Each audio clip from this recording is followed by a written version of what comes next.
So, in this new age of AI, are you really leading, or are you just kind of using it? Today, we're going to dive into a really powerful framework from Guy Lakeman that might just completely change how you think about machine intelligence. And hey, this isn't just another business strategy talk. It's about a whole new way of looking at evolution itself. Let's get right into it. Okay, this right here, this is the core idea that flips everything on its head. We're so used to thinking of AI as just another tool, right? Like a souped-up spreadsheet or something. But this framework says, nope, think bigger. We need to see it as a force of evolution. It's not about helping us do the same old things a little bit better. It's an instrument that helps us and our businesses become something entirely new. So, if AI is this massive evolutionary force, what do you do about it? How in the world do you lead something like that? Well, it definitely takes a completely new mindset, a different playbook, and that's what we're going to break down, exactly what that looks like. We're moving from the big philosophical what to the practical how-to. And look, this mindset isn't just for some vice president in a corner office. It doesn't matter if you're managing a huge AI department or honestly just trying to manage your own life and projects. The main idea is the same.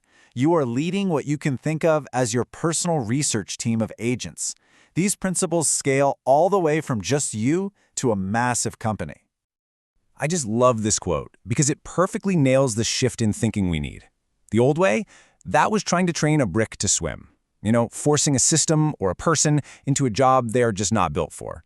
The new way uses machine intelligence to find the path of least resistance, to figure out what you or your team can do unbelievably well and then just pour all your energy into that. Okay, so how do you actually build a team that can find that natural path? Well, this framework gives us a blueprint, and it's built on 3 really solid pillars. If you get these 3 things right, you're setting your whole initiative up for real evolutionary growth. Let's break this down. First, you've got direction. This isn't just setting a target, it's about creating a path for learning. It means you have to build a team with all kinds of different experiences, so you're always evolving and not just stuck repeating what worked last year. Second, there's dynamics. This is that crucial balancing act, right? Between the big vision from the top and the real-world feedback from your team on the ground. This is where the rubber meets the road. And finally, the leader. The leader isn't a dictator. They're the anchor, the source of stability. They provide the confidence that lets the team go out and take smart risks. Put them all together, and you've got a system that learns and evolves on its own. You could have the most brilliant AI team on the planet, but if they're just stuck in a lab somewhere, they're useless. The real challenge is weaving them into the rest of the organization. And the key to making that happen, according to the source, really boils down to one thing: managing and cutting down risk. So this 5-step roadmap is basically the how-to guide. And yeah, a shared vision and clear communication, that's all foundational stuff. But the author argues that the single most dangerous, most overlooked part of this whole thing is step 3, bridging the cultural gap. This is where these projects usually die, in that friction between the R&D lab and the rest of the business. And this slide just says it all, doesn't it? It's a total culture clash. On one side, you've got the academic mindset. They're playing the long game, exploring, chasing the next big discovery. Then on the other side, you've got the industry mindset, short-term, goal-oriented, chasing that return on investment. These two worlds are just operating on completely different planets, and if you don't build a bridge between them, they are going to collide. So how do you build that bridge? The solution is brilliant, actually. You appoint people called boundary spanners. Think of them as rare individuals who are bilingual. They're fluent in the language of deep, nerdy tech, and they're fluent in the language of business and spreadsheets. They are the essential translators who make sure nothing important gets lost in translation between these two very different worlds. Which brings us to what the source calls the absolute single most critical component for success: the leader. A good leader isn't just another piece of the system. They are the engine that drives this entire evolutionary process forward. The ideal machine intelligence leader?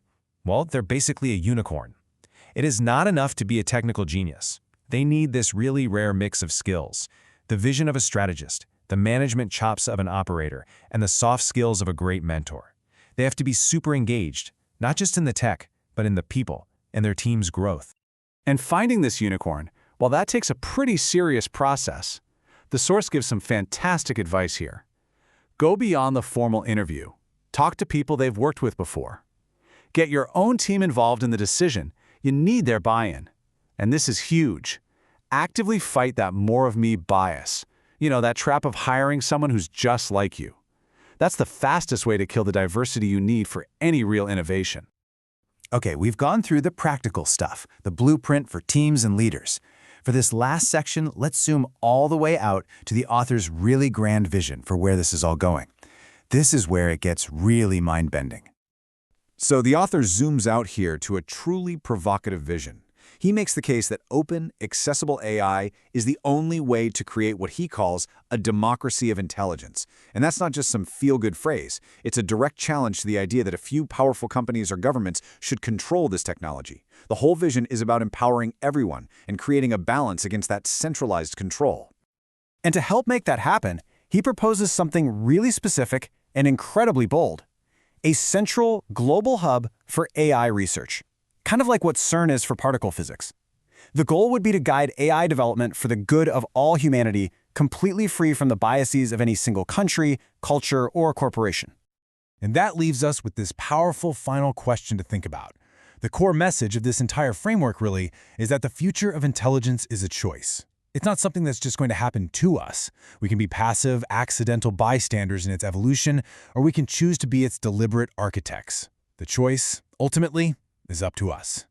Thanks for digging into all this with me.